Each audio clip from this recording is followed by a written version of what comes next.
Boa noite a todos. Boa noite. Graça e paz. Amém.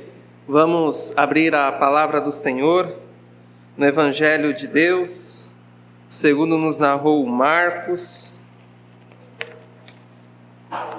Evangelho do Senhor Jesus Cristo, segundo registrou o evangelista Marcos, capítulo de número 13. A partir do verso 28. Hoje nós vamos concluir o sermão escatológico do Senhor Jesus Cristo e encerraremos o capítulo 13 de Marcos. Nós vamos dar continuidade na série da centralidade do simples evangelho, onde nós estamos expondo todo o evangelho segundo Marcos. Marcos capítulo 13, a partir do verso 28. Nos diz assim: aquela que é infalível, inerrante e autoritativa palavra de Deus. Aprendam, pois, a parábola da figueira. Quando já os seus ramos se renovam e as folhas brotam, vocês sabem que o verão está próximo.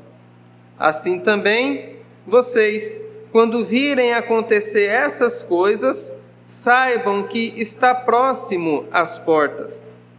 Em verdade lhes digo, que não passará esta geração sem que tudo isso aconteça. Passará o céu e a terra, porém as minhas palavras não passarão. Mas a respeito daquele dia ou da hora ninguém sabe, nem os anjos do céu, nem o Filho, senão o Pai. Estejam sobre aviso e vigiem, porque vocês não sabem quando será o tempo. É como um homem que, ausentando-se do país, deixa a sua casa, dá autoridade aos seus servos, a cada um a sua obrigação, e ao porteiro ordena que vigie. Portanto, vigiem, porque vocês não sabem quando virá o dono da casa, se à tarde, se à meia-noite, se ao cantar do galo, se pela manhã, para que, vindo ele inesperadamente, não encontre vocês dormindo. O que, porém, digo a vocês, digo a todos: vigiem. Amém. Oremos, meus irmãos, ao Senhor mais uma vez. Bendito Deus e Pai Todo-Poderoso, quão maravilhoso é poder estar nos átrios do Senhor. Quão maravilhoso é poder cantar louvores ao Teu nome. E nesse momento nós rogamos para que o Senhor nos ajude a entender a Tua palavra. Que o Senhor nos oriente, nos capacite, porque nós dependemos inteiramente do Senhor. Certos de que os nossos pecados já foram perdoados em Cristo Jesus. Certos de que o Teu Santo Espírito está conosco neste momento. O mesmo que inspirou essas palavras pode dar também entendimento a cada um de nós. E é por isso, Senhor, que nós rogamos a Ti, porque em nós mesmos nós não temos competência para isso, mas o Senhor é o Deus Todo-Poderoso, o Deus forte, o Deus verdadeiro, e é a Ti que nós clamamos. Amém. Crentes sonolentos é o título da mensagem nessa noite. Crentes sonolentos. Meus irmãos, a Escritura fala para nós que quando nós nascemos já nos nossos delitos e pecados, que naturalmente nós já somos mortos para Deus. Quando nós somos concebidos no ventre de nossa mãe, nós já somos gerados em meio a pecado. Por isso, quando nasce uma criança, ela já nasce uma pecadora nesse sentido. Ela já nasce em rebelião contra Deus. Ela já nasce morta espiritualmente. Pela graça do Senhor, pela ação do seu Santo Espírito, Ele pode converter um coração. Ele pode dar vida. E Ele compartilha a vida dele com a gente. A partir então desse momento de conversão, aonde a gente estava caminhando para o inferno, a gente se converte pela ação do Espírito e começa a caminhar para Deus, em direção a Deus. E assim nós estamos vivos para o Senhor. E o Senhor nos chama para estarmos alertas a respeito da vinda de Cristo Jesus e a respeito do final dos tempos. Só que os crentes, por ainda terem um coração corrompido pelo pecado, eles podem vacilar. Eles podem estar cochilando, dormindo a respeito dos assuntos mais importantes para a nossa vida, que é a glória eterna em Cristo Jesus que nos aguarda.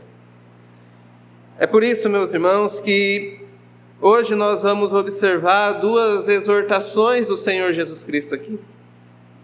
Ele está concluindo esse sermão escatológico e ele vai contar aqui vai trazer duas imagens, vai contar duas parábolas para nós. A parábola da figueira e a parábola do homem que se ausentou do país, se ausentou da sua casa. Então nós vamos observar essas duas parábolas e buscar aplicá-las em nosso coração. A respeito desse tema, a sonolência dos crentes, o autor A.W. Pink, ele faz uma excelente exposição. Ele diz o seguinte: espreguiçando-se em vez de combaterem o bom combate da fé, desprezando oportunidade para glorificar o seu Salvador, em vez de remir o tempo, enferrujando, em vez de se gastarem em seu serviço. Falamos com espanto e horror sobre Nero, que tocando harpa enquanto Roma ardia em chamas. Porém, muito mais surpreendente e condenável é um cristão descuidado que se afastou de Deus, enfeitiçado por um mundo que está condenado à destruição eterna. Tal farsa e tragédia está longe de ser excepcional. Ambos, observação e ensino das Escrituras, provam que é uma ocorrência comum na nossa vida. Por isso nós encontramos várias passagens dizendo: desperta tu que dormes, alerta-te. E essa exortação é para que nós venhamos estar atentos para a vontade do Senhor, para que nós não venhamos cochilar ou dormir no caminho. Então, meus irmãos, a respeito disso, por conta do nosso coração corrompido, da facilidade que nós temos de não nos atentar para aquilo que é importante, o Senhor Jesus nos chama a atenção nessa noite. E o primeiro ponto que a gente vai enfatizar é o que está no verso de número 28. A primeira exortação é uma exortação ao aprendizado. Ele diz: aprendam. Se os irmãos se lembrarem no texto lido na liturgia, que é paralelo a este, essa mesma palavra é dita ali. Aprendam, pois, com a parábola da figueira. Quando os seus ramos se renovam e as folhas brotam, vocês sabem que o verão está próximo. Assim também, vocês, quando virem acontecer essas coisas, saiba que está próximo às portas. E aqui ele faz uma separação entre essas coisas e daquele dia. Quando ele diz essas coisas, é essas coisas que ele acabou de se referir, aqueles sinais que iriam acontecer para a destruição do templo de Jerusalém. Então, quando vocês virem esses sinais, quando vocês virem essas coisas, saiba que está próximo de acontecer essa destruição. Jesus utiliza a figura aqui da figueira, que ela, quando está próximo o verão, ela começa a ter folhas, porque ela perde todas as suas folhas no inverno, e quando vai estar próximo o verão, ela vai brotando as folhas. Então, como a comunidade de Israel aqui, na sua grande maioria, ali, principalmente esses primeiros ouvintes pescadores, eles conheciam bem isso, porque eles estavam acostumados com um contexto agrícola, de plantação, né? Lembra da passagem do ceifeiro? É sempre essa ideia de a uma questão mais agrícola. Para a gente que mora na cidade, não faz tanto sentido, né? Porque a gente não trabalha com plantação, com colheita, então essa imagem para a gente fica um pouco mais distante. Mas para eles que estavam recebendo, era algo muito fácil de entender. Então, Jesus vai trazer essa imagem dizendo, olha, preste atenção nos sinais externos, naquilo que vai acontecer, porque isso vai indicar a destruição do templo em Jerusalém. Então, preste atenção nessas coisas. Os irmãos vão observar que no verso 30, ele vai dizer, em verdade lhes digo, que não passará essa geração sem que tudo isso aconteça. Que geração é essa que Jesus está se referindo? Primeiramente, a sua própria geração. Aqueles discípulos, eles iriam assistir também à destruição do templo em Jerusalém. Por isso que ele está dizendo, olha, todas essas coisas vão acontecer. E essa geração não vai passar sem que tudo isso aconteça. Então ele está exortando os discípulos para que eles prestem atenção, para que eles aprendam com os sinais externos que o Senhor está oferecendo para eles. No verso de número 31, ele vai falar agora a respeito da sua revelação especial. Passará o céu e a terra, porém as minhas palavras não passarão.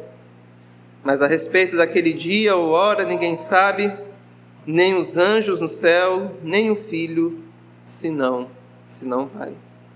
Primeiro ponto, meus irmãos, é um chamado para nós aprendermos. Aprendemos com o Senhor. Através da sua providência, na sua revelação geral, Ele ensina para nós. Orientados pela palavra de Deus, nós temos agora condição de observar a realidade, da forma pela qual Deus faz todas as coisas. Por isso que esse primeiro ponto é um chamado a aprender, a ser um discípulo do Senhor Jesus Cristo, colocando em prática tudo aquilo que Ele tem ensinado para nós. Então esse é o primeiro ponto que nós enfatizamos. Então é um aprendizado através da revelação especial de Deus, através dos sinais, e um aprendizado através da sua palavra revelada. Porque ele vai falar no verso 31, não passará, passará o céu e a terra, porém as minhas palavras não passarão. E aqui nós encontramos algo muito importante, meus irmãos. Quando nós lemos o Antigo Testamento, nós vemos que quando alguém é enviado por Deus para falar a palavra de Deus, um profeta no Antigo Testamento, ele dizia, assim diz o Senhor. Essa era a frase que ele iniciava a sua profecia, a sua proclamação, dizendo que ele está vindo na autoridade do Senhor. Que aquelas palavras não são palavras dele, mas são palavras do Senhor. São palavras de Deus. Então eles afirmavam, assim diz o Senhor. Mas veja o verso 31.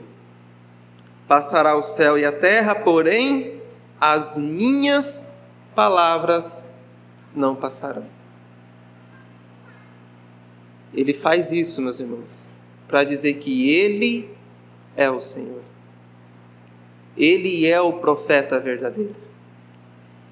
Ele é aquele que tem todo o poder e toda a autoridade. O que Jesus está fazendo aqui é mostrando a sua plena divindade. Nenhum homem ou mulher pode determinar o futuro. Mas Ele, sendo o próprio Deus, Ele é o próprio Deus, Ele já estabeleceu o futuro. Por isso que Ele diz, as minhas palavras não passarão.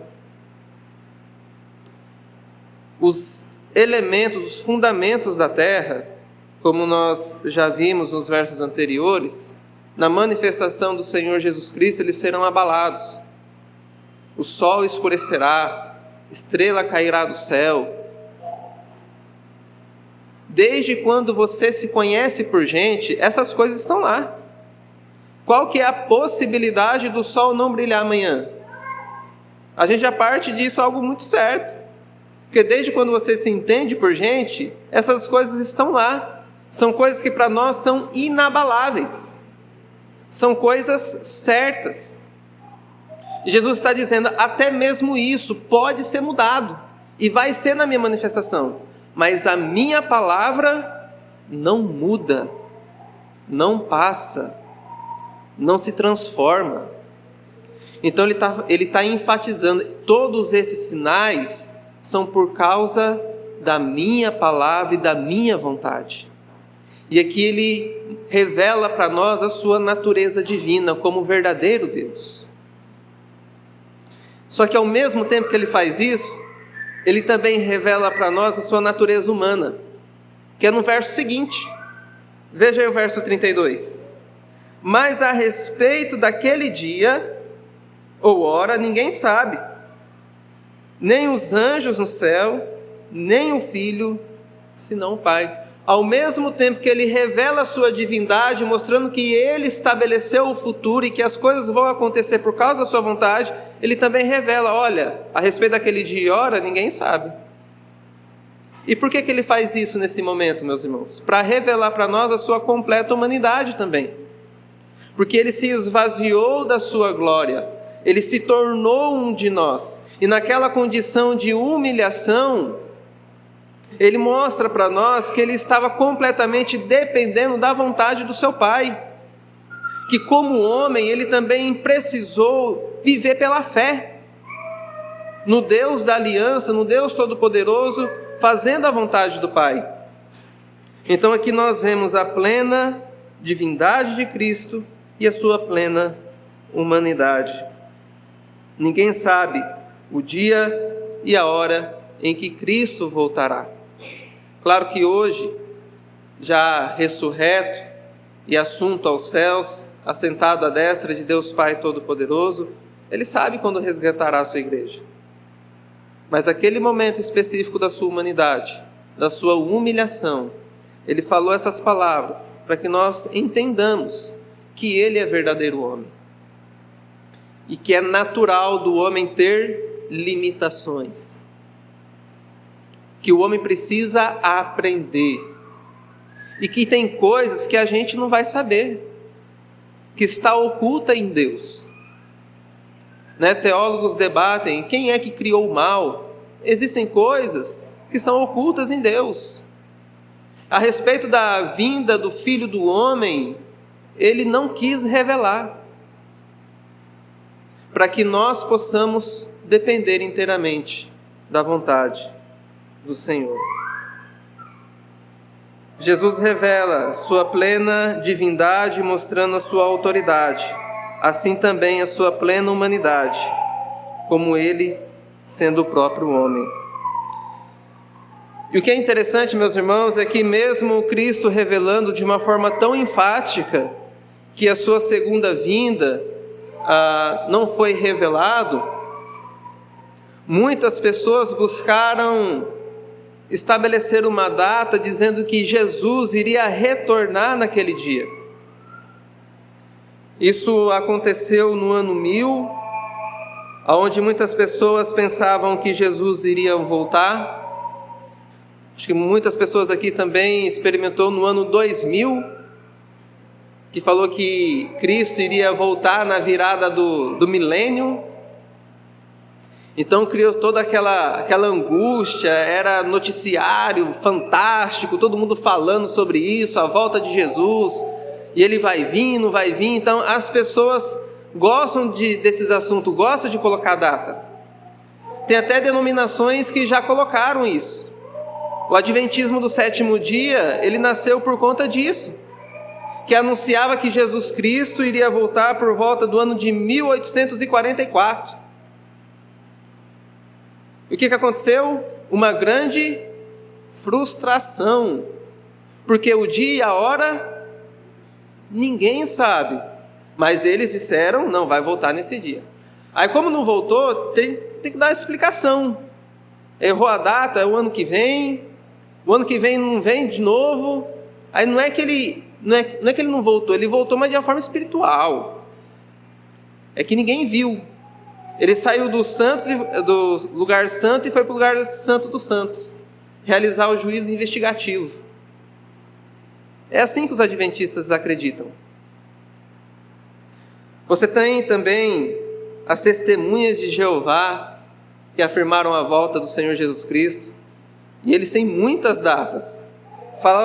Afirmaram que ele ia vir em 1914, 1918, 1925, 1975, e nenhuma dessas datas se concretizaram. Por quê, meus irmãos? Existem coisas que estão ocultas em Deus, e a volta do Senhor Jesus Cristo está oculta em Deus para nós, para que a gente possa ficar sempre alertas e dar atenção devida à sua palavra. Porque é isso que nós precisamos fazer. Em que você mais tem dado crédito? A palavra de Cristo ou os conselhos meramente humanos? E a palavra de Cristo, meus irmãos, se revela para nós de uma forma eterna, que ela não passa, infalível. Tudo aquilo que a Escritura disse e afirma, acontece, ela não falha. Ela não falha a respeito do amor que Deus declara para o pecador arrependido. Ela não falha quando ela nos chama ao arrependimento. A Bíblia não erra quando ela fala que o homem está perdido em seus pecados. A Bíblia também não falha a respeito da segunda vinda do nosso Redentor e da manifestação do seu poder. Ela é autoritativa, ela é pessoal, ela é transcultural, ela transcende culturas. Ela foi dada em circunstâncias específicas, numa cultura específica, mas a sua promessa é alcançar todas as famílias da terra. Ou seja, ela transcende a cultura, ela transcende o tempo, ela é atemporal. A Bíblia escrita há mais de 1000 anos, você lê ela hoje, parece que foi escrita hoje, porque ela é a verdade de Deus. Qual é a importância que você dá para a Escritura? Como é que você se relaciona com ela? Para você ela é apenas um livro antigo? Ela é um livro antigo, sim, mas ela é a palavra de Deus. Ah, mas a Bíblia foi escrita por homens. É óbvio, porque Deus quer comunicar a sua vontade aos homens. Ela é mais do que isso. Ela é Deus vindo ao nosso encontro. Alguém já disse que a Sagrada Escritura é a carta do amor de Deus para nós, revelando o mistério da salvação. A morte de Cristo Jesus, a sua ressurreição e a sua vinda e glória. Como é que você se relaciona com a palavra de Deus? Será que você leva a sério a leitura diária da Sagrada Escritura? Aquilo que você aprende da Sagrada Escritura, isso tem relevância para você? Quando ela está sendo lida publicamente, como que você entende isso? Meus irmãos, a Bíblia sendo lida é Deus falando ao nosso coração, nos instruindo. Por isso, aprendam que as Escrituras nos dão o norte devido para a nossa vida, que ela nos ensina a interpretar a realidade como ela é, e que através da revelação especial de Deus, nós podemos estar preparados e vigilantes. E é isso que nós precisamos. Então, depois de fazer essa primeira exortação ao aprendizado, ele vai nos exortar à vigilância. Nós vamos ver a partir do verso 33, que ele diz assim: estejam de sobreaviso e vigiem. Algumas traduções está vigiem e orem, outras traduções só está vigiem, porque vocês não sabem quando será o tempo. E aí no 34 ele inicia a parábola do homem que se ausentou do seu país. Então, depois do chamado ao aprendizado, ele vai também nos chamar a estar vigilantes, porque nós não sabemos em qual momento nós iremos nos encontrar com o Senhor. Talvez você fique com dúvida, porque algumas traduções estejam sobre aviso e vigiem, E outras têm sobreaviso, vigiem e orem, porque algumas traduções não têm essa palavra orar junto com vigiar. Porque alguns manuscritos, cópias de manuscritos, a palavra orar ela não está presente, porque ela está já subentendida com vigiar. A pessoa que vigia é que nem jejum e oração, são palavras que estão muito ligadas. Então, o vigiar e o orar é algo que anda junto. Ninguém vigia sem orar. Essa é a ideia. E aqui ele vai chamar a nossa atenção para que nós possamos estar vigilantes, para que a gente possa estar preparados. Uma palavra que se assemelha a estar vigilante aqui, é também cingir os vossos lombos. E cingir os vossos lombos dentro daquele contexto,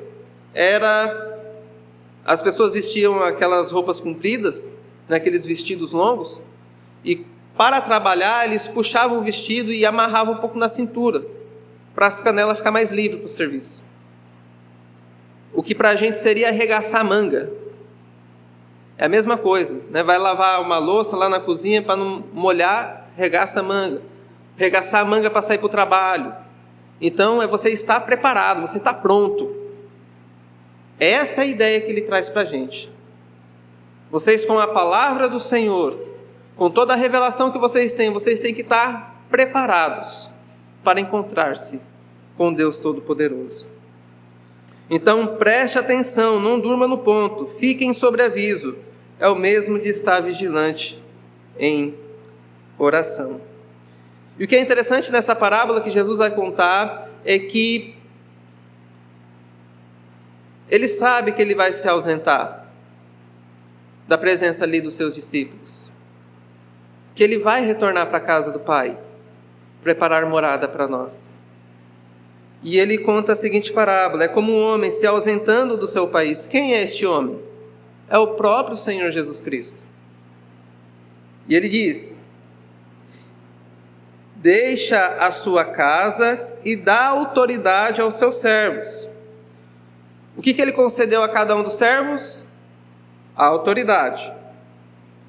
E cada um a sua obrigação. E ao porteiro ordena que vigie.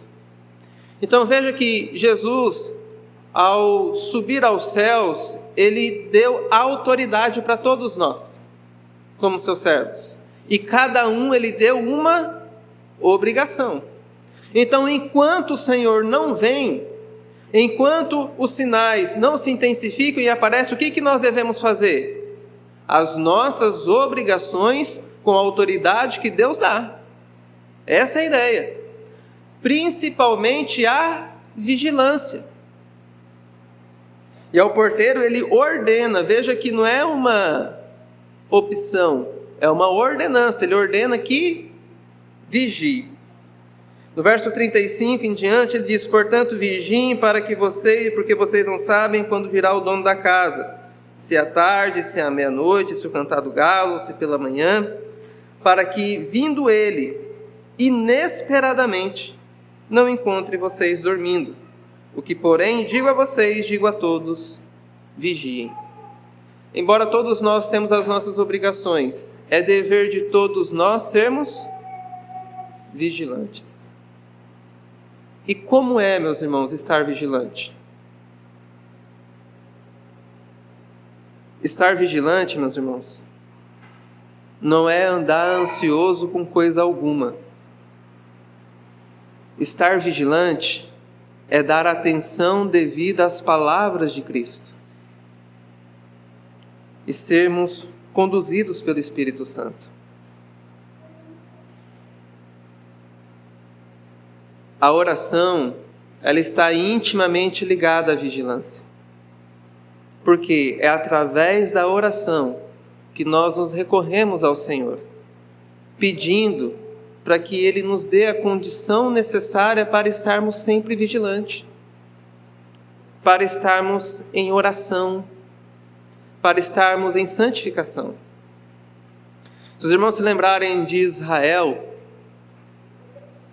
no deserto, em Êxodo, que eles estavam saindo do Egito, indo para a terra prometida, Deus vai revelar os seus mandamentos e a sua lei de uma forma clara e específica. O que Deus fala para o povo antes de manifestar no monte? Antes de entregar a sua lei?